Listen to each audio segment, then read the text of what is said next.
चलें यार, आज हम लोग करेंगे 403 नंबर सेट है।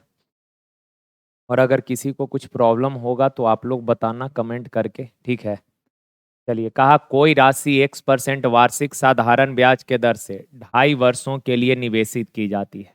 यदि इस राशि को X+3% के समान समय के लिए दर से समान समय के लिए निवेशित किया गया होता तो इस राशि से 585 रुपये अधिक ब्याज प्राप्त होता। अच्छा, एक चीज देखिए, पहले रेट था X%, अब रेट बढ़कर हो गया X+3%। यानी कि सर रेट में कितने का वृद्धि हुआ, तो आप बोलेंगे सर रेट 3% इंक्रीज कर गया। और रेट अगर 3% बढ़ गया तो सर बताइए 2.5 साल, 2.5 यानी 2 दूना 4 और 1 5/2 ईयर का ब्याज कितना बढ़ जाएगा। तो रेट 3% बढ़ गया, यानी अब हर साल रेट 3% बढ़ा, यानी हर साल 3% एक्स्ट्रा ब्याज मिलेगा। तो 2.5 साल में कितना ब्याज, 5×3 = 15/2 यानी 7.5% ब्याज एक्स्ट्रा मिलेगा। लेकिन एक्चुअल में ब्याज कितना एक्स्ट्रा मिला है, 585 रुपया। अब बोला सर बताइए, समान राशि पर 14% के दर से 4 सहित 3/3, अच्छा 4 3 से 3 ये एक बार में कट जाएगा, तो 4+1 कैसा साल हो गया, 5 साल। तो 14% के दर से 5 वर्षों का साधारण ब्याज पूछा है, तो 14×5 70% का वैल्यू पूछा है। तो 585/7.5 इंटू 70। अच्छा, अगर डेसिमल हटाइएगा तो 10 यहाँ आ जाएगा। क्लियर है ना बात। तो 5 से 15 बार में, अब 5 से 2 बार में 15 से काटिएगा, 15×3 = 45, 15×3 = 45, 45 हो गया सर। 1×3 = 5, 15×9 = 135। अब ये कितना आ जाएगा, 7×2 = 14, यानी 0, 2×7 = 14, 4, 4×9 = 36 का 6, 60 आखिरी का 2 डिजिट है कहीं, हाँ, ऑप्शन नंबर बी। ओके। कहा शांत जल में एक नौ की गति 8 है, धारा की गति 2 है। कहा धारा के प्रतिकूल, प्रतिकूल कहने का मतलब धारा के विपरीत डायरेक्शन में 2 घंटे में नौ कितना दूरी तय करेगा। तो धारा के अपोजिट जब जाइएगा तो स्पीड घट जाएगा ना। तो बोट का चाल 8 है, धारा क्या चाल 2 है, तो धारा के विपरीत दिशा में चाल हो जाएगा 6 किलोमीटर बराबर। और धारा के विपरीत डायरेक्शन में 6 के चाल से चलकर 2 घंटा में तय की गई दूरी कितना, चाल गुना समय, यानी 6×2 = 12। आसान सा सवाल था। देखिए, कहा कि एक धनराशि को 3 भाई ए बी सी के बीच 5, 13 और 4 के अनुपात में बांटा जाता है। 3 लोगों के बीच में पैसा 5, 13 और 4 के अनुपात में बांटा गया। कहा यदि ए अपने हिस्से में से 400 रुपए बी को दे देता है तो ए, बी और सी के हिस्से का रेशियो 2, 7 और 2 हो जाता है। कहा बताइए कुल राशि क्या है। अच्छा, ए अपने हिस्से से 7 रुपए बी को, सॉरी 400 रुपए बी को दिया है, यानी ए के हिस्से में 400 का कमी होगा और बी के हिस्से में 400 का वृद्धि होगा। सर आप बताना, ए अपने हिस्से से 400 बी को दे दिया तो ए के हिस्से में 400 का कमी होगा और बी के हिस्से में 400 का वृद्धि होगा। तो ए और बी का हिस्सा चेंज होगा, क्या सी के हिस्सा में कोई परिवर्तन होगा? आप बोलेंगे सर नहीं। तो सी का हिस्सा तो सेम रहेगा। तो सी का इनकम जो है, जो भी हिस्सा है, इसको इक्वल बनाइए। 4 है तो इसमें 2 से गुना, तो यहां भी 2 से और यहां भी 2 से। अब आप लोग बताइए, कहा ए का हिस्सा पहले 5 था, अब 4 हो गया, कितने का कमी, ए का। बी के हिस्सा 13 से 14 हो गया, कितना बढ़ा, 1 बढ़ा। तो ए और बी के हिस्से में 400 का क्रमशः कमी और वृद्धि हुआ। ए में 400 का कमी, बी में 400 का वृद्धि हुआ है। लेकिन अनुपात में कितने का कमी और वृद्धि है, 1 का। तो 1 यूनिट बराबर 400। सवाल कहा कि कुल धनराशि बताइए, तो कुल धनराशि ये तो कमी वृद्धि चेंज होने के बाद है ना। ओरिजिनल वाला तो ये था। तो 13 और 5 18 और 4 22। तो सर 22 चौक 88, ऑप्शन। देखिए, कहा 3 पाइप पी क्यू आर एक टैंक को क्रमशः 30, 20 और 10 मिनट में भरेगा। 30, 20 और 10। पी टंकी को 30 मिनट में भर देगा, क्यू 20 मिनट में भर देगा और आर 10 मिनट में भर देगा। तो टैंक का कैपेसिटी क्या हो जाएगा सर, 60। 30 दूना 60, 20 तिया 60, 10 छक 60। क्लियर है बात।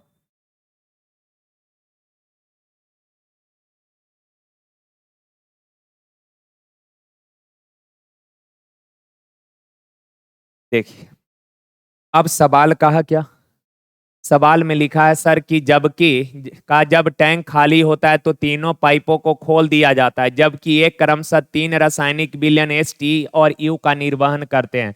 यानी कि पी जो है एस प्रकार का केमिकल रिलीज करता है, क्यू जो है क्यू टी प्रकार का केमिकल रिलीज करता है, और आर जो है ये यू प्रकार का केमिकल रिलीज करता है। कहा जब तीनों को ओपन कर दिए तो 3 मिनट बाद टैंक में मौजूद सामग्री में बिलियन यू का अनुपात ज्ञात कीजिए। सुनिए, 3 मिनट तक तीनों पाइपों को ओपन रखे हैं तो 3 मिनट में टंकी में जितना भी बिलियन भरा गया है उसमें यू कितना भाग है ये पूछा है। तो आप बताइए, पी 1 मिनट में 2 लीटर, क्यू 1 मिनट में 3 यूनिट और आर 1 मिनट में 6, तो तीनों जब एक साथ चलेगा तो 1 मिनट में कितना भरेगा 11, तो 3 मिनट में कितना भर दिया है 33। अब कहा कि टंकी जो है उसमें 33 लीटर केमिकल है और इस 33 में से यू कितना है ये पूछा है। तो आप बताइए टोटल 33 लीटर भर चुके हैं आप, उसमें यू कितना है, यू प्रकार का केमिकल कौन रिलीज कर रहा है, आर। आर चला कितना दे, तो आप बोलेंगे सर तीनों को 3 मिनट के लिए चला, यानी आर भी 3 मिनट चला, पी भी 3 मिनट और क्यू भी 3 मिनट चला है। तो आर 1 मिनट में 6 लीटर भरता है तो 3 मिनट में 6 तिरिक 18 भर देगा। तो यू प्रकार के बिलियन का मात्रा हो गया टंकी में कितना, 33 में से 18 यू प्रकार का है। तो सर 3 से काटिएगा 6 बार, 3 से काटिएगा 11 बार, यानी 6/11 ऑप्शन है। अच्छा, बोलता कि टंकी जितना भरा है उसमें एस का मात्रा कितना है, तो आप बोलेंगे सर टोटल तो 33 लीटर भरा है, इस 33 लीटर में एस कितना है, तो एस प्रकार का केमिकल पी रिलीज कर रहा है और पी 1 मिनट में 2 लीटर, और तीनों टंकी नल को चलाए हैं 3 मिनट के लिए, पी 1 मिनट में 2 तो 3 मिनट में कितना 6, काट दीजिएगा 3 दूना 6, 3 से 11 बार में, तो एस का पूछेगा 2/11 हो जाएगा। ओके ना, आसान सा सवाल था यार।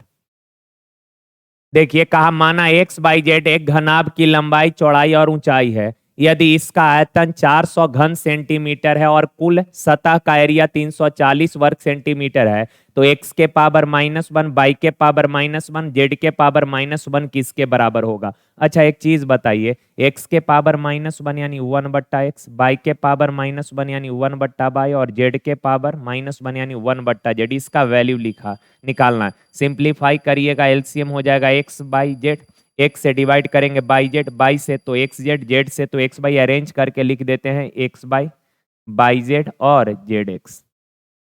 अच्छा ये तो लंबाई चौड़ाई ऊंचाई है, यानी ये तो आयतन है ना एक्स बाई जेड, और आयतन दिया है कितना 400। X by Z Z x का वैल्यू यहां से पता चलेगा, कुल पृष्ठ एरिया होता है 2 into x by plus by Z plus Z x का वैल्यू दिया है 340। 2 से काट दीजिएगा सर तो आ जाएगा 170, यानी x by Z Z x का वैल्यू है 170।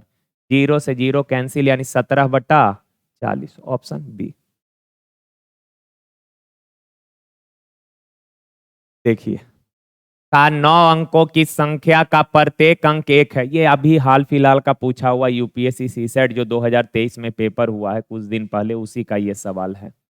का 9 अंकों की संख्या का प्रत्येक अंक 1 है, का एक 9 अंकों वाली संख्या है, एक नंबर है जिसमें 9 डिजिट हैं, और का प्रत्येक अंक जो है वो 1 है। तो 9 अंकों वाली एक संख्या है जिसका प्रत्येक अंक कितना है 1 है, प्रत्येक अंक 1 है, प्रत्येक अंक 1 है, 3 3 6 तीनों। अब कहा कि इसे स्वयं से गुना किया जाए, जब इसको खुद से गुना करिएगा, जैसे हम बोले x एक संख्या है, इसको खुद से गुना करिए, यानी x से गुना करेंगे तो ये x स्क्वायर हो जाएगा। हम बोले एक नंबर है 5, इसको खुद से गुना करिए, यानी 5 से ही गुना करिएगा तो ये क्या हो जाएगा 5 का स्क्वायर हो जाएगा ना।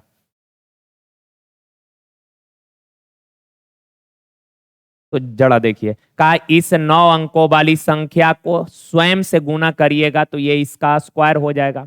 अब कहा कि परिणामी संख्या के अंकों का योग ज्ञात करें, यानी कि जब इस 9 अंकों वाली संख्या का वर्ग करेंगे ना, जो रिजल्ट आएगा उसके अंकों का योग पूछा है। तो देखें यार, एक चीज आप सबको पता है, जैसे मान लीजिए 11 का स्क्वायर करेंगे तो 11 का स्क्वायर 121 होता है। अगर 111 का स्क्वायर करेंगे, यहाँ देखिए एक का रिपीटिशन 2 बार हो रहा है तो 1 2 लिख दिए, फिर घटते क्रम में 1 1 1 3 बार है तो 1 2 3 लिखे, फिर घटते क्रम में 1 1 1 1 4 बार है, इसका स्क्वायर करना होगा तो 1 2 3 4, फिर घटते क्रम में 3 2 और 1 ऐसे लिखेंगे। तो इसको अगर इस प्रकार से लिख के अगर सॉल्व करिएगा तो बनाना बहुत मुश्किल हो जाएगा। समझ रहे हैं ना बात, कैलकुलेशन काफी ज्यादा करना पड़ेगा। तो आप डिजिटल सम से कर लीजिए, आप बताना इसका डिजिट सम कितना होगा। तो आप बोलेंगे सर 9, तो 9 का स्क्वायर कितना हो जाएगा 81, 81 का डिजिट सम कितना 9। अब वही ऑप्शन आंसर होगा जिसका डिजिट सम 9 है, तो डिजिट सम 9 कहाँ है सर, डिजिट सम 9 यहाँ है, 8 और 1 9 हो जाएगा।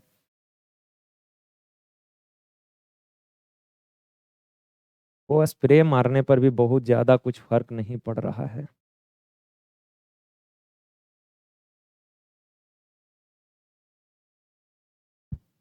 चलिए देखिए, इसका वैल्यू निकालना है तो सुनिए जरा एक बात बताइए आपको, अगर हम बोले कि 0.03 है और एक 0.3 है, इन दोनों में से बड़ा कौन है, तो आप बोलेंगे सर 0.3 बड़ा है कि नहीं। अब आपसे बोले कि सर ये इससे बड़ा तो है पर कै गुना बड़ा है, तो आप बोलेंगे सर देखिए, अगर इस संख्या में 10 से गुना करिएगा ना, तो 10 से गुना करेंगे तो डेसिमल एक डिजिट के बाद शिफ्ट हो जाएगा, यानी 10 से गुना करेंगे तो आएगा 0.3, यानी इससे ये बड़ा है, कै गुना बड़ा है, तो आप बोलेंगे सर 10 गुना बड़ा है। सिमिलरली अगर आपको बोले कि सर 0.005 है और एक संख्या है 0.5, बताइए कौन बड़ा है, तो आप बोलेंगे सर ये बड़ा है। अब ये बड़ा है ठीक है, पर इससे कै गुना बड़ा है, तो आप बोलेंगे सर देखिए, अगर इसमें 100 से गुना करिएगा तो डेसिमल 2 अंकों के बाद शिफ्ट हो जाएगा, यानी 100 से गुना करने के बाद ये क्या आ जाएगा, तो 0.5 आ जाएगा, यानी इससे ये बड़ा है, ठीक है बड़ा है, पर कै गुना बड़ा है, तो आप बोलेंगे सर 100 गुना बड़ा है। ओके ना, इतना बात आप समझ पाए होंगे। तो देखिए जरा, आप बताइए, कंपेयर करिएगा तो आप बताइए ये छोटा है और ये बड़ा है, सिमिलरली यहां भी इससे बड़ा है, इससे ये बड़ा है, इससे ये बड़ा है, इससे ये बड़ा है पर कै गुना बड़ा है, तो आप बोलेंगे सर 10 गुना बड़ा है। कै गुना 10 गुना, तो अब 10 और सबके पावर 3 3 है तो इसके भी पावर 3 कर दीजिए, तो ये हो जाएगा कितना 1000, ऑप्शन डी। और बेसिक करने का जरूरत नहीं है, बेसिक आपके मन में डाउट हो रहा होगा कि सर कंपेयर यहाँ किए तो यहाँ भी 10 गुना है, यहाँ भी 10 गुना है, तब तो और रिजल्ट आना चाहिए था। सर सब कॉमन होके ना कट जाता है, तो उतना बेसिक पे नहीं जाना है, चाहे देख ही लीजिए एक सवाल में। जैसे मान लीजिए आप अगर 0.013 को मान लेते हैं ए, अच्छा इसको अगर ए मान लेते हैं तो आप बताइए नीचे है ए क्यू, इसको बी मान लेते हैं तो ये है बी क्यू, और इसको सी मान लेते हैं तो सी क्यू, और उसको डी मान लेते हैं डी क्यू है। क्लियर है। अब आप बताइए इससे ये कै गुना बड़ा है, 10 गुना। अगर 0.013 ए है तो ये कितना हो जाएगा 10 ए हो जाएगा, तो 10 ए का क्यू प्लस सिमिलरली ये 10 बी का क्यू, 10 सी का क्यू, और ये 10 डी का क्यू। ठीक है, तो सर 10 का क्यू 1000, यहां भी 1000, यहां भी 1000, यहां भी 1000, कॉमन कर लेंगे तो अंदर बच जाएगा A Q plus P Q plus C Q plus D Q, और नीचे है sir A Q plus B Q plus C Q plus D Q. तो इससे ये कट जाएगा, क्या बचा 1000 बचा ना। तो ऐसे नहीं करना, नॉलेज के लिए ये चीज आपको पता होना चाहिए, बाकी कर लेना है, फ्रैक्शन ऑफ सेकंड में ये सवाल हो जाएगा। अब देखिए, का राम कृष्ण एक संख्या पी के 3/4 से, संख्या पी है इसके 3/4 से का एक अन्य संख्या क्यू का 2/3 घटाता है, तो उससे अंतर के रूप में 5/8 प्राप्त होता है। तो आपसे बोला है कि P के 9 गुना से Q का 8 गुना घटाता है तो कितना उत्तर आएगा। P के 9 गुना में से Q का 8 गुना अगर घटाइएगा तो रिजल्ट क्या आएगा, यही पूछा है। देखिए जरा सॉल्व करिए तो एलसीएम हो जाएगा 12, 4 तिया 3 तिया 9, 3 चौक 4 दूना 8 बराबर 5/8। काटेंगे सर, 4 दूना 8, 4 तिया 12। अब 9p माइनस 8q बराबर क्रॉस करिए तो 5 तिया 15/2 हो जाएगा। और इसी का तो वैल्यू पूछा है, 9p माइनस 8q का ही मान पूछ रहा था, तो 15/2 हो जाएगा।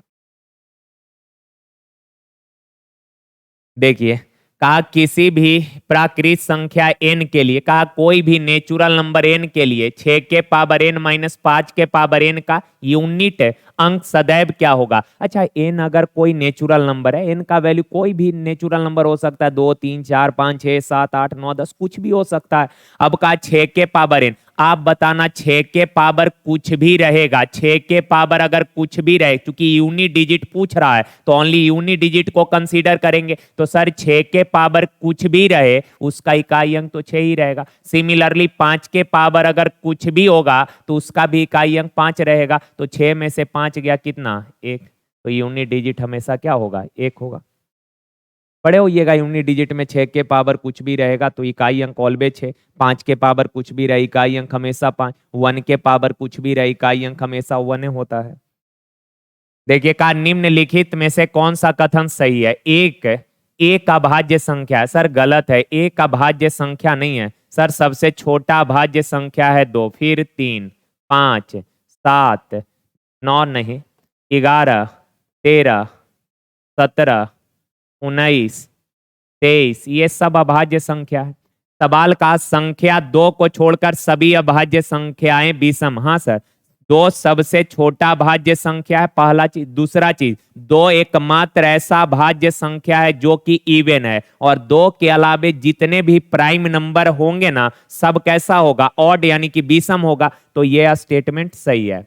आगे कहा 1 और 20 के बीच 7 अभाज्य संख्या है, तो देख लीजिए 1 2 3 4 5 6 7 8, 8 हुआ भाज्य संख्या है। तो ये वो 23 है जो 20 से बड़ा है ना, 20 तक ही बोला है, तो 8 हुआ भाज्य संख्या, ये भी गलत है। कहा यदि x एक अभाज्य संख्या है तो x प्लस 1 हमेशा भाज्य होगा। अच्छा x अगर अभाज्य संख्या है तो सबसे छोटा भाज्य 2 लेते हैं, तो x अगर 2 के बराबर है तो x प्लस 1 कितना होगा, 3। तो क्या 3 भाज्य संख्या है, नहीं सर 3 भी अभाज्य संख्या है। तो ये कहना गलत होगा कि x अभाज्य है तो x प्लस 1 हमेशा भाज्य होगा, नहीं, मैक्सिमम केस में भाज्य होगा लेकिन हमेशा भाज्य है होगा ऐसा पॉसिबल नहीं है, क्योंकि अगर x का मान 2 लेंगे तो x प्लस 1 3 आएगा, और 3 भाज्य संख्या नहीं है, ये भी अभाज्य है। तो ये स्टेटमेंट भी क्या है, गलत है। ये स्टेटमेंट भी सर गलत है, यानी सही कौन है, ऑप्शन बी। देखिए तो कहा 24 और 144 का HCF 10 प्लस 4 है, थोड़ा सा यहाँ मिसिंग है, 10p प्लस 4 कर लीजिए तो p का मान क्या होगा। अच्छा 24 और 144 का HCF तो 24 ही होगा, चूंकि 24 से ये कटेगा 144 भी कटेगा तो HCF 24 ही है। अब का इनका HCF दिया है कितना, तो 10p प्लस 4, तो सर 10p बराबर कितना, 4 इधर आके घट जाएगा 20, तो p बराबर 2। देखिए कहा यदि थीटा एक न्यून कोण है और tan theta plus cot theta बराबर 2 है। अच्छा सुनिए ना, tan theta plus cot theta अगर 2 दिया है तो ऐसा एंगल सोचिए, आपके दिमाग में आ गया होगा, ऐसा एंगल क्या लें ताकि tan प्लस cot 2 आ जाए। तो आपको पता है कि 45 डिग्री, tan 45 1 होता है, cot 45 भी 1 होता है, यानी कि थीटा अगर 45 लेंगे तो tan 45 डिग्री 1 और cot 45 डिग्री 1 प्लस 1 कितना हो जाएगा, 2, कंडीशन सेटिस्फाई हो गया। अब सर यहाँ tan 45 1 के पावर कुछ भी 1 रहेगा, प्लस 1 के पावर कुछ भी 1, यहाँ भी 2 गुना 1 के पावर 1 गुना 1, तो 2 प्लस 2 कितना, 4। देखिए का पिछले वर्ष P और Q के वेतन का अनुपात 4:5 था, यानी P और Q के पिछले साल लास्ट ईयर वेतन का रेशियो था 4:5। अच्छा सवाल है, थोड़ा ध्यान से समझिएगा। आगे का P के पिछले वर्ष का वेतन, ध्यान से, P के पिछले वर्ष का वेतन और वर्तमान वर्ष के वेतन का अनुपात 3:5 है।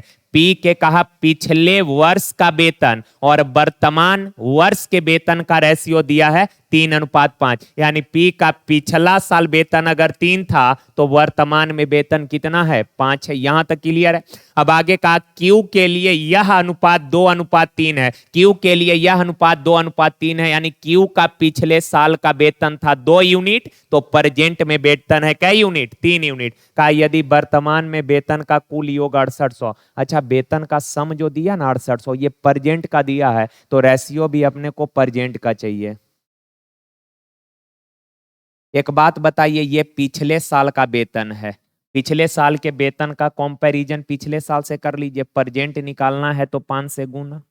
क्यू के पिछला साल का वेतन दिया था 5, लेकिन यहाँ देखिए पिछले साल और वर्तमान ईयर के वेतन का रेशियो 2:3 है, यानी पिछले साल वेतन था 2 तो प्रेजेंट में कितना 3, तो प्रेजेंट निकालना है तो प्रेजेंट से मल्टीप्लाई। पिछले साल के वेतन का कंपैरिजन पिछले साल से प्रेजेंट निकालना है तो 3 से गुना।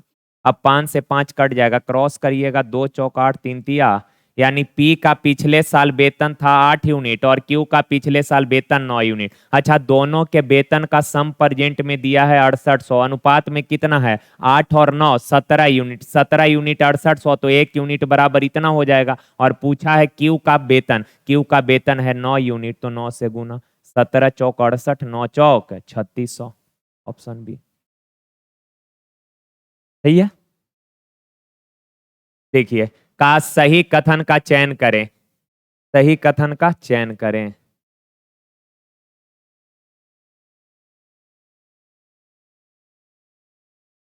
सही कथन का चयन करिए। कहा एक पिरामिड की पार्श्व, पार्श्व कहने का मतलब वक्र पृष्ठ होता है, वक्र कहते किसको ऐसा, तो किसी भी 3D फिगर के टॉप, टॉप और बॉटम को छोड़कर बीच में जितना भी फलक होता है ना उसी को पार्श्व फलक या वक्र फलक कहा जाता है। आगे कहा कि पिरामिड के पार्श्व सतह एक उभयनिष्ठ शीर्ष के साथ त्रिभुजाकार होता है, एक उभयनिष्ठ शीर्ष के साथ क्या होता है त्रिभुजा, एक उभयनिष्ठ शीर्ष के साथ त्रिभुजाकार। देखिए ये जैसे पिरामिड का आधार मान लीजिए वर्गाकार आधार वाला एक पिरामिड है और ये पिरामिड का हाइट है। ये जरा देखिए तो ये वाला जो सरफेस है आपको दिख रहा है, ये सरफेस कैसा है, ये सरफेस त्रिभुजाकार है ना। सिमिलरली यहां से अगर इसको मिलाइए तो अब ये सरफेस भी देखिए तो ये सरफेस कैसा है सर, तो आप बोलेंगे सर ये वाला भी आता सॉरी त्रिभुजाकार पृष्ठ है। सिमिलरली अगर यहां से मिलाइएगा तो देखिए आपको दिख रहा होगा कि ये फलक भी कैसा है, ये फलक कैसा है, तो आप बोलेंगे सर ये भी त्रिभुजाकार है ना, और ये भी कैसा है त्रिभुजाकार है। ठीक है, तो कोई भी आधार हो, कोई भी बेस हो पिरामिड का, चाहे चतुर्भुजाकार हो, त्रिभुजाकार आधार हो, षष्ठभुजाकार आधार हो, किसी भी बेस का, कोई भी बेस हो, किसी भी बेस के लिए कहा ये कॉमन वर्टेक्स है। तो कहा सवाल में यही बोला है पिरामिड के पास सर्व सतह उभयनिष्ठ शीर्ष के साथ त्रिभुजाकार होता है, हाँ होता है, आधार कुछ भी रहे लेकिन पार्श्व पृष्ठ जो होता है ना पिरामिड का वो कॉमन वर्टेक्स के साथ हमेशा ट्रायंगल के आकार का होता है, मतलब त्रिभुजाकार होता है, तो ये कथन सही है। आगे का जैसे देखिए ना, मान ले समझ ही जाएंगे यहां से।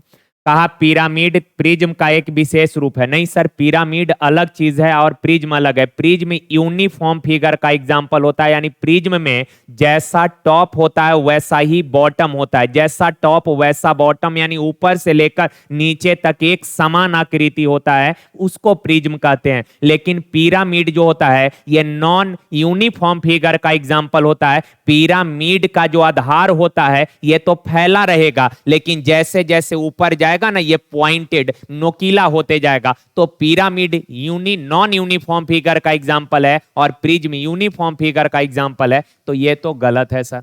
आगे कहा पिरामिड का आयतन 1/3 आधार का एरिया गुना ऊर्ध्वाधर ऊंचाई, ऊंचाई ऊर्ध्वाधर ही रहता है, ऊंचाई हमेशा परपेंडिकुलर ही रहता है, तो ये स्टेटमेंट भी सही है।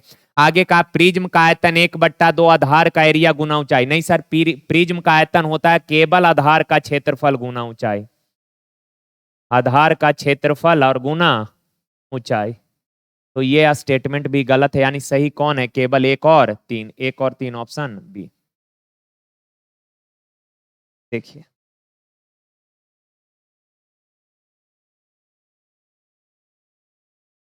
का एक आदमी 6 रुपए 40 पैसे प्रति लीटर दूध खरीदा है और वह पानी मिलाता है। सर एक आदमी जो है मिल्क खरीदा है किस रेट में? 6 रुपए 40 पैसे, और इसमें बाटर मिला। तो बाटर जो मिलाए हैं, बाटर का कॉस्ट क्या होगा? हमेशा जीरो। बाटर का कॉस्ट, अगर दूध में आप पानी मिलाकर दूध को बेच रहे हैं तो पानी खरीद कर तो नहीं है मिलाइएगा, तो पानी का कॉस्ट हमेशा जीरो लीजिएगा। और कहा कि इन दोनों को मिलाकर मिक्सचर बना लिया। पहले मिल्क था शुद्ध, इसमें पानी मिला दिया 0 रुपए पर लीटर का। तो अब ये जो मिक्सचर बना, इस मिश्रण को 8 रुपए प्रति लीटर के दर पर बेचा तो 37.5% लाभ हुआ। अच्छा, 37.5% का फ्रैक्शन आपको पता है? 37.5% का फ्रैक्शन होता है, 37.5% का फ्रैक्शन होता है कितना? 3/8। लाभ हानि क्रैमुल पर होता है, यानी क्रैमुल 8 है, 3 का लाभ हुआ तो बिक्रैमुल कितना हो जाएगा? बिक्रैमुल हो जाएगा 11। बिक्रैमुल कितना हो जाएगा? इधर नहीं दिख रहा है तो इधर लिख देते हैं। बिक्रैमुल कितना? 11 हो जाएगा। अच्छा, बेचे हैं कितना में? बेचे हैं किस रेट से? तो 8 रुपए प्रति लीटर के दर से बेचा है। तो बेचा है 8 रुपए प्रति लीटर के दर से, लेकिन विक्रैमुल है कितना? 11 यूनिट बराबर 8, तो 1 यूनिट बराबर 8/11। क्रैमुल निकालना है, यानी 8 का वैल्यू, तो 8 64/11। ये क्रैमुल आ गया मिक्सचर का, 64/11।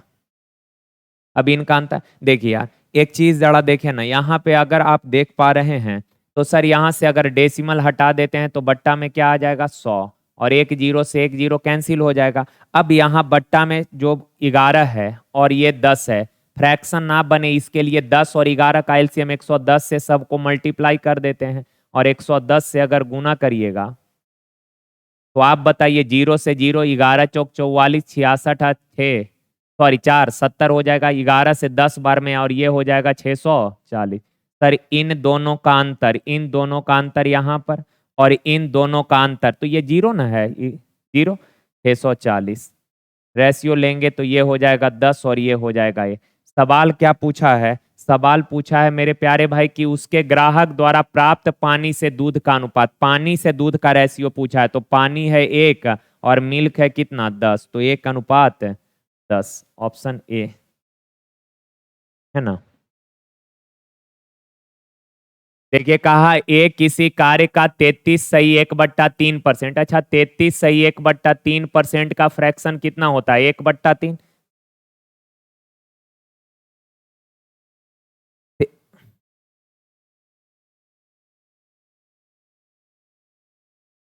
33 सही 1/3% का फ्रैक्शन 1/3, तो ये 1/3 काम 10 दिन में, 1/3 काम 10 दिन में, 1/3 काम कितने दिन में कर रहा है? 10 दिन में। तो पूरा काम 10 या 30 दिन में कर देगा। आगे कहा कि बी 1/4 काम 30 दिन में, सॉरी 1/4 काम, हाँ बी 1/4 यानी 1/4 काम 30 दिन में, तो पूरा काम कितने दिन में कर देगा? 120 दिन में। और सी जो है का ए बी और सी मिलकर एक काम को 12 दिन में, तीनों मिलकर काम अगर करेगा तो काम को कर देगा 12 दिन में। तो सर टोटल वर्क कितना होगा? 120 होगा। 30 चौक 120 एकम, 12 दहा 120। अब ए का एफिशिएंसी है 4, बी का एफिशिएंसी है 1, सर तीनों का एफिशिएंसी है 10, तो ए 4 बी 1, 4 1 5, तो सी का कितना हो जाएगा? 5। अब आगे सवाल में कहा कि ए प्रत्येक दिन काम करता है, यानी ए कंटिन्यू काम करता है, ए हर दिन काम करता है, तथा बी और सी एक दिन छोड़कर उसकी सहायता करता है, जिसमें पहला दिन बी, फिर पहले दिन बी ए की सहायता करता है। तो ज्ञात कीजिए कि कार्य कितने दिनों में पूरा होगा। ऑर्डर क्या बोला कि ए मेन वर्कर है, ये कंटिन्यू काम करता है, तथा बी और सी इसको अल्टरनेट ऑर्डर में मदद करता है। जैसे पहला दिन अगर बी मदद करने आया तो अगला दिन सी मदद करेगा, फिर अगला दिन बी, फिर अगला दिन सी, फिर अगला दिन बी, यानी बी और सी अल्टरनेट ऑर्डर में काम करता है। ए मेन वर्कर है, कंटिन्यू काम करेगा। तो आप ही बताइए ना, ए अगर कंटिन्यू काम कर रहा है तो ए पहला दिन रहेगा और इसको मदद करने आएगा बी, फिर अगला दिन ए को मदद करने आएगा सी, फिर अगला दिन बी, फिर अगला दिन सी, यानी हर 2 दिन पर ये ऑर्डर रिपीट करेगा। तो पहला दिन ए और बी मिलकर 4 और 1 5 काम, ए और सी मिलकर दूसरा दिन कितना काम? सी का यहाँ है 5, तो 5 4 9, तो 9 और 5 14 काम हो गया कितने दिन में? 2 दिन में। अच्छा सर, करना है काम टोटल कितना? 120 काम करना है। टोटल कितना काम करना है? 120। तो 14 8 14 अठे 112, 112 काम 14 का 8 गुना ना है, तो इधर भी 8 गुना करिएगा तो 8 दूना 16 दिन। यानी कि सर 12 काम 112 काम हो जाएगा कितने दिन में? 16 दिन में। 112 काम हो जाएगा 16 दिन में। अब रिमेनिंग बचा है कितना काम? 8 काम। चूंकि टोटल 120 है जिसमें से 112 हो गया, 8 काम बचा। अब ये 8 काम करने पहला दिन कौन आएगा? तो आप बोलेंगे सर पहला दिन तो ए और बी आएगा। ए और बी 5 काम करता है, पर बचा हुआ है 8 काम, तो ए और बी आएगा तो कर देगा 1 काम, सॉरी 5 काम कर देगा। 5 काम कर देगा, कै दिन लग जाएगा? 1 दिन लगेगा। उसके बाद बताइए बचा है 3 काम, और ये 3 काम करने के लिए अब अगला दिन कौन आएगा? ए और सी आएगा। ए और सी करता है 9 काम, बचा हुआ है 3 काम, तो 3 काम कै दिन में? 3/9, 3/9 यानी 1/3 दिन में। का टोटल समय कितना दिन लगा? तो 16 और 1 17 सही 1/3, 17 सही 1/3 ऑप्शन नहीं दिया है, लिख लीजिएगा 17 सही 1/3 है ना।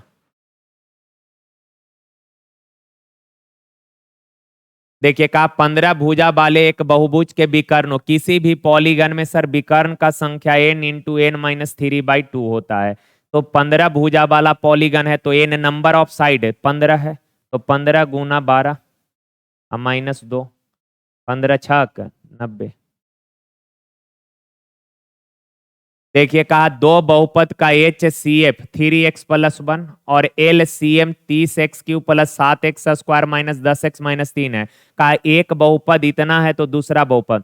ये पॉलिनोमियल जब भी अलजेब्रिक फॉर्म में डेटा देता है ना तो उसको पॉलिनोमियल बोला जाता है। तो आप उतना दिमाग नहीं, आप सिंपल समझिए कि ये दो बहुपद यानी दो संख्या की बात कर रहा है और उन दोनों का एच सी एफ मालूम है, एल सी एम मालूम है, एक संख्या मालूम है, दूसरा संख्या निकालना है। तो आप सबको पता है कि सर LCM इंटू HCF बराबर होता है फर्स्ट नंबर गुना सेकंड नंबर। अब सुनिए, अब ये जो वेरिएबल के फॉर्म में डेटा दिया है ना इसको इंटीजर में चेंज कर लेते हैं, नहीं तो ऐसे काफी कॉम्प्लिकेटेड हो जाएगा। तो सर यहाँ पर वेरिएबल x है तो x का मान कुछ मान लेते हैं, 1 ले लेते हैं। x बराबर अगर 1 लीजिएगा तो बताइए HCF कितना हो जाएगा? x1 तो 3 एकम 3 प्लस 1 कितना? 4, तो HCF 4 हो गया। अच्छा LCM कितना होगा? 30, एक का क्यू एक है ना तो 30 अब प्लस 7, 30 7 37, अब माइनस 10 27 माइनस 3 कितना? 24, तो LCM हो जाएगा 24। अच्छा पहला संख्या 6 और 5 11 प्लस 1 12, तो सर HCF है 4, LCM आया 24। पहला संख्या 12, दूसरा संख्या पूछा है तो 12 दूना 24 यानी सेकंड नंबर हो जाएगा कितना? 8। अब जिस ऑप्शन में x का वैल्यू 1 रखने पर 8 आएगा वही अपना आंसर होगा। तो x का वैल्यू अगर 1 रखिएगा तो देखिए तो यहाँ 15 4 19 3 ये तो नहीं होगा। 15 में से 4 गया 11 और 3 14 ये भी नहीं होगा। 15 4 19 में से 3 ये खत्म। सर 15 में से 4 गया 11 में से 3 गया 8, यही होगा। मिनिमाइज कर लिए, बड़ा जो डेटा दिया था उसको मिनिमाइज कर लिए वेरिएबल का मान लेकर। अब देखिए कहा ए बी को 25% लाभ पर 300 रुपए में सामान बेचता है। बी इसे 10% हानि पर 10% हानि पर सी को बेचता है। इस सौदे में सी का क्रैमुल ए के थोड़ा सा यहां भी मिसिंग है। कहा ए के कितने प्रतिशत के बराबर है? अच्छा परसेंट में रिजल्ट मांगा है, पहले भी कई बार बताए हैं, आप में से भी सबको पता है कि सर परसेंट में जब भी रिजल्ट मांगा है ना तो इस रियल वैल्यू का कोई यूज है नहीं।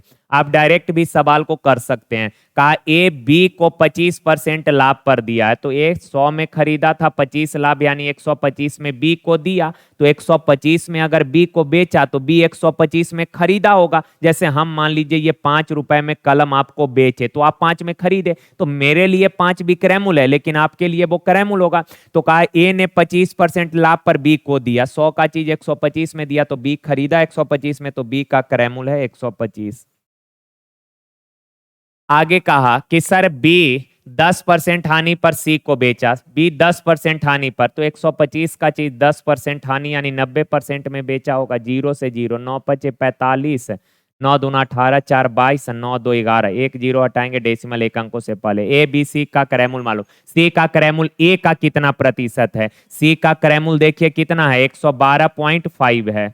ए का, तो ए का क्रैमूल 100 कितना परसेंट है, 100 से गुना करेंगे तो 100 से 100 कट जाएगा, यानी 112.5%। और इतना लिखना नहीं था आपको, तो डायरेक्ट यहाँ देखना है 112.5 है। ए का कितना है, तो ए का 100 है, तो 100 का कितना है, 112.5% है। देखिए कहा प्रकाश स्तंभ के दो किनारों पर समुद्र में दो जहाज चल रहे हैं, एक लाइट हाउस है मान लीजिए, ये है सर समुद्र में एक लाइट हाउस है, और लाइट हाउस के दोनों किनारों पर दो जहाज चल रहा है। दो जहाज से देखे गए प्रकाश स्तंभ के शीर्ष का उन्नयन कोण 30 और 45 है।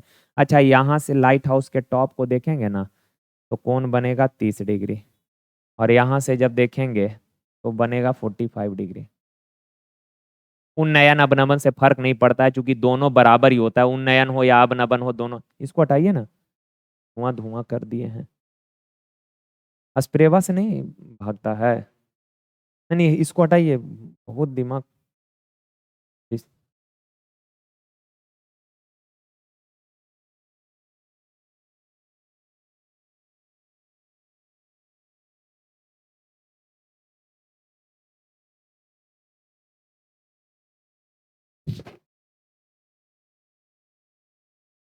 देखिए 30 डिग्री के लिए tan 30 होता है 1/√3, ये 1 है, ये √3 हो जाएगा। 45 के लिए ये 1 और ये भी, तो हाइट दोनों में कॉमन है, और हाइट संजोग से सेम ही आया है, हो गया। सवाल कहा कि बताइए लाइट हाउस अगर 90 मीटर ऊंचा है तो दोनों जहाजों के बीच का दूरी। अच्छा लाइट हाउस कितना ऊंचा है, 90 मीटर, अनुपात में कितना ऊंचा है, 1 यूनिट। कहा दोनों जहाजों के बीच का दूरी, तो सर यहाँ से यहाँ तक तो √3 है, और यहाँ से यहाँ तक का 1 है, तो टोटल डिस्टेंस हो जाएगा कितना, √3 + 1 से मल्टीप्लाई कर दीजिए, तो 90 इंटू √3 + 1, 90 इंटू √3 + 1, ऑप्शन बी। देखिए कहा एक बस यात्रा के दौरान 10 मिनट के एक स्टॉप तथा 5 मिनट के एक अन्य स्टॉप के साथ 3 × 1/4 घंटा में 160 किलोमीटर दूरी तय करती है। अच्छा 3 × 1/4 घंटा अरेंज करेंगे तो 3 घंटा, 1/4 आवर को मिनट में लाइए, 60 से गुना करेंगे तो 15 चौक 60, यानी 15 मिनट। 3 घंटा 15 मिनट में 160 किलोमीटर दूरी तय करती है। लेकिन ये 3 घंटा 15 मिनट कब लगा है, जब एक स्टॉपेज आप 15 मिनट का किए और दूसरा बार जब आप रुके तो 5 मिनट के लिए रुके, तो टोटल कितना देर रुके हैं, तो 15 मिनट, तब जाके 3 घंटा 15 मिनट लगा। यानी एक्चुअल में समय लगा है कै घंटा, 3 घंटा तक आप चले हैं। सर 3 घंटा में 160 किलोमीटर दूरी, तो चाल होगा टोटल डिस्टेंस बट्टा टाइम, यानी 3 × 5 = 15, 3 × 3 = 9, 53.1/3।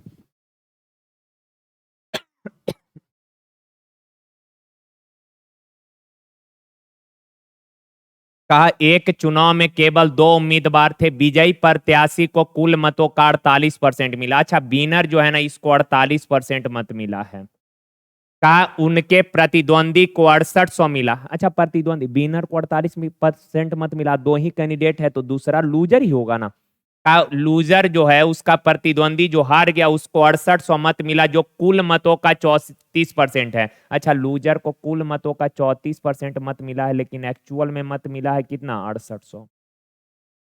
सवाल कहा चुनाव जीतने वाले उम्मीदवार के जीत का अंतर और अमान्य वोटों की संख्या, यानी कहने का मतलब है कि चुनाव जीतने वाला जो कैंडिडेट है वो कितने % से जीता है, वो पूछ रहा है आपसे, और एक इनवैलिड वोट पूछ रहा है। अच्छा आप बताइए, विनर को वोट मिला 48, लूजर को 34, तो कितना हो गया सर, 82%। कितना वोट हो गया, 82%। कितना वोट मिला, 82%। अच्छा टोटल 100% होता है, लेकिन 82% का ही डिस्ट्रीब्यूशन हुआ, इसका मतलब 18% वोट क्या हो गया, इनवैलिड हो गया। इनवैलिड वोट है 18%। अब बताइए जीता है कितने से, जीता है कितने % से, ये भी पूछा है, तो आप बताइए 34% है 6800, तो 1% बराबर 200, 1% 200, तो 18%, 18 दूना 3600, यानी इनवैलिड वोट है 3600। और जीता कितना से ये बताइए ना, जीता है कितना से, 48 और 34, विनर को 48 लूजर को 34, तो अंतर कितना है, 14% का भी वैल्यू बताइए। तो 1% 200, तो 14% बराबर 2800, यानी 2800 मतों से जीता है जिस, और 3600 वोट इनवैलिड है। तो 2800 वोट से जीता और 3600, 2800 3600, ऑप्शन बी हो जाएगा। देखिए, का एक दुकानदार ग्राहक के लिए दो योजना अर्थात या तो 30% और 20% की क्रमिक छूट या दो खरीद एक मुफ्त पाए लाया है। इन दोनों योजना में दी जाने वाले कुल वास्तविक प्रतिशत छूट में धनात्मक अंतर कितना है। देखें, दो जो डिस्काउंट का तरीका है वो दो टाइप का दुकानदार डिस्काउंट दे रहा है। एक क्या बोला कि भैया या तो 30% और 20% का दो क्रमिक छूट ले लीजिए, और आप सबको पता है कि सर क्रमिक छूट के समतुल्य एकमात्र छूट क्या होता है, x plus by minus x Guna by बट्टा 100 होता है। तो 30 और 20% के दो लगातार छूट के समतुल्य एकमात्र छूट क्या होगा, दो लगातार छूट के समतुल्य एकमात्र छूट होगा x plus by minus x Guna by बट्टा 100। दो जीरो से दो जीरो, सर 30 और 20 50 में से 6 घट जाएगा, 50 में से 6 घटेगा 44% यहाँ आ गया। ठीक है। अच्छा, सेकंड कंडीशन देखिए, दो खरीदने पर एक मुफ्त आएगा। आप बताइए, दो गो खरीदे हैं और एक गो फ्री का आया। दो गो खरीदे तो पैसा लगा दो गो का, एक गो फ्री में आ गया, यानी आपके घर पर टोटल सामान आया कितने का, 3 का। तो अंकित मूल 3 है। 3 के रेट में आप दो सामान खरीद लिए तो डिस्काउंट मिला कितने का, एक का डिस्काउंट 3% में कितना, तो 100 से गुना करिएगा तो 33.1/3%। तो यहाँ से सेकंड डिस्काउंट मिला है 33.1/3%। अब इन दोनों का डिफरेंस पूछा है, और आपको पता है कि इंटीजर में से अगर पूर्णांक को घटाइएगा तो 44 को एक कम कर दीजिए, तो ये 43 कर दीजिए। तो 43 में से 33 गया 10, और यहाँ फ्रैक्शन को देखिए गौर से, फ्रैक्शन है तो इसको नीचे एज इट इज लिखिए और घटाकर ऊपर, 3 में से 1 गया 2, यानी 10 सही 2/3%, 10 सही 2/3%, ऑप्शन डी। ये वाला चीज थोड़ा सा समझिए आप, सवाल तो समझ ही गए, इसको थोड़ा सा हटा देते हैं। ये जैसे मान लीजिए कि आपको बोले कि भाई मेरे 29 में से घटाइए 8 सही 5/7, ठीक है ना। तो करिएगा क्या, इसको एक कम कर दीजिए, 29 को एक कम कर देंगे 28 हो गया। अब 28 में से 8 गया कितना बचा, 20। और फ्रैक्शन को गौर से सुनिएगा, नीचे एज इट इज लिखिएगा और घटाकर ऊपर, तो 7 में से 5 गया कितना, 2। मान लीजिए दिया है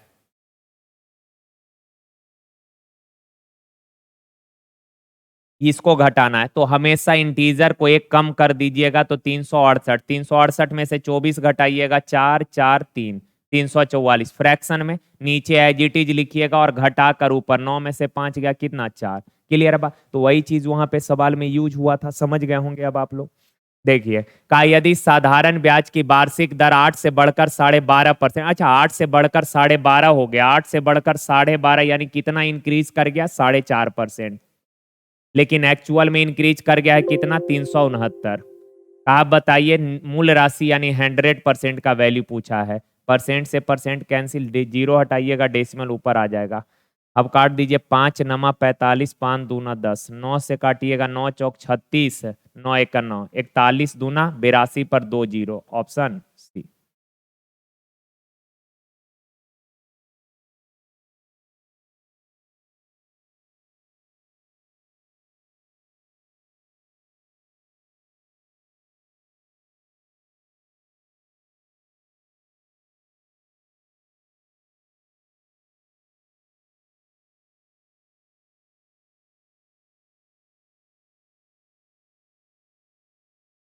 देखिए, का ए बी और सी 2/3, 3/5, 5/6 के अनुपात में पूंजी निवेश किया।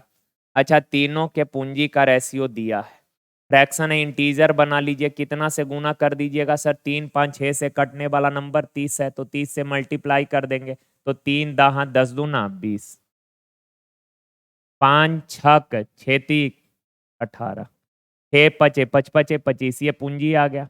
अब आगे कहा कि सर 8 महीने बाद ये अपनी पूंजी 25% बढ़ा देता है, यदि वर्ष के अंत में अर्जित कुल लाभ 5820 है तो लाभ में सी का हिस्सा। अच्छा, वर्ष यानी 12 महीने का बिजनेस है ना, और ए 8 महीने बाद अपना पूंजी 25% बढ़ा दिया, 8 महीने बाद बढ़ाया, यानी 8 महीने तक तो 20 रुपया ही रहा, उसके बाद 25% बढ़ा दिया। 25% कितना होता है? 1/4। तो 20 का 1/4 कितना? 5। 20 का 1/4 कितना? 5। तो 5 रुपया बढ़ा दिया तो पूंजी हो गया 25, जो अगले कै महीने तक रहेगा? 4 महीने तक। सर बी और सी के बारे में कुछ नहीं बोला, यानी बी का पूरा पैसा 18 रुपया ही बिजनेस में 12 महीने तक रहा और सी का 25 रुपया बिजनेस में 12 महीने तक रहा है। तो ये लाभ हो गया। अब जरा यहाँ छोटा कर लेते हैं। 4 से काटिएगा एक बार, 4 से 2 बार, 4 तिया 12, 4 तिया 12। तो ये है 20 दूना 40 और 25 65। अरे यार 65, 18 तिया 54 और ये 25 तिया 75। सवाल कहा कि कुल लाभ है 5820, कुल लाभ है 5820। अच्छा, अनुपात में टोटल लाभ कितना है? 5 4 9, 9/5 14, हाथ में रहा 1, 7 5 12 6 18 और 1 19। अब पूछा है सी का लाभ यानी 75 यूनिट का वैल्यू। काट दीजिए, 4 तिया 12, 28, 3 दो 5, हाँ सही है, 3 बार में। तो 0, 3 5 15, 3 7 21 और 1 2250, ऑप्शन है। का कुछ संख्या का औसत 54.6 है, यदि 75% संख्याओं में से प्रत्येक में 5.6 की वृद्धि कर दी जाए और शेष में प्रत्येक में 8.4 की कमी। अच्छा, 75% संख्या है तो बचा हुआ, चूंकि परसेंट में टोटल 100 है तो बचा हुआ क्या परसेंट? 25%। रेशियो ले लेंगे तो 25 या 75, 25 एकम 25 का 75% संख्या यानी कि 3 संख्या प्रत्येक में 5.6 का वृद्धि किया। अच्छा, प्रत्येक में 5.6 का 3 संख्या है जिसमें से प्रत्येक में 5.6 वृद्धि किए, तो ओवरऑल वृद्धि हो गया कितना? 3 छक 18, 3 पचे 15, 1 16, यानी 16.8। और का शेष में से प्रत्येक में 8.4 की कमी की है। प्रत्येक यानी एक संख्या जो बच गया, इसमें प्रत्येक में 8.4 की कमी की है, 8.4 की कमी किए हैं, तो ओवरऑल कमी हो गया इतना का, सॉरी 8.4 का कमी। अब बताइए, शुरू के कुछ संख्या में आप कहा कि 75% संख्या में से प्रत्येक में 5.6 बढ़ाए और बचे संख्या में से प्रत्येक में 8.4 का कमी किए, तो ओवरऑल क्या चेंज आया? तो ओवरऑल आप बोलेंगे सर ओवरऑल जो है ना सर 8.4 का वृद्धि हुआ। अच्छा, ओवरऑल 8.4 का वृद्धि हुआ तो सर औसत में कितने का वृद्धि हुआ? टोटल नंबर से डिवाइड करिए, और नंबर है 3 और 1 4, 4 से डिवाइड कर दीजिएगा तो आ जाएगा कितना? 2.1। 2.1 बढ़ गया, तो पहले था 56.54.6, 2.1 बढ़कर हो जाएगा कितना? 56.7, 56.7, यानी ऑप्शन सी।